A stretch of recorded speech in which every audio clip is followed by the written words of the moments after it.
Public Gold company legit ataupun tidak. Dari bawah sampai atas tu, ini Menara Public Gold. Untuk pengetahuan tuan-tuan, Menara AA ni founder Public Gold baru je beli. Jom kita masuk dalam Rolls Royce. Ini adalah lobi Menara Public Gold. So jom kita masuk. Bila kita masuk, kita akan nampak sini kita ada kafe. Dekat sini kita ada kaunter pertanyaan.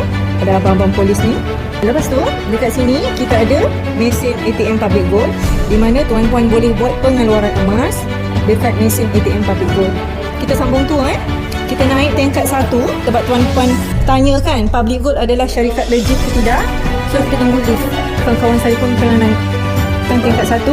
Okey, so sekarang kita keluar. Kat sini tempat Gallery Experience Center. So sekarang kita masuk ya. Kita masuk. Kat sini adalah untuk kat sini nampak ya. Kita ada macam-macam tuan-tuan. Public Gold dan yang paling best, nampak kita ada gold bar seberat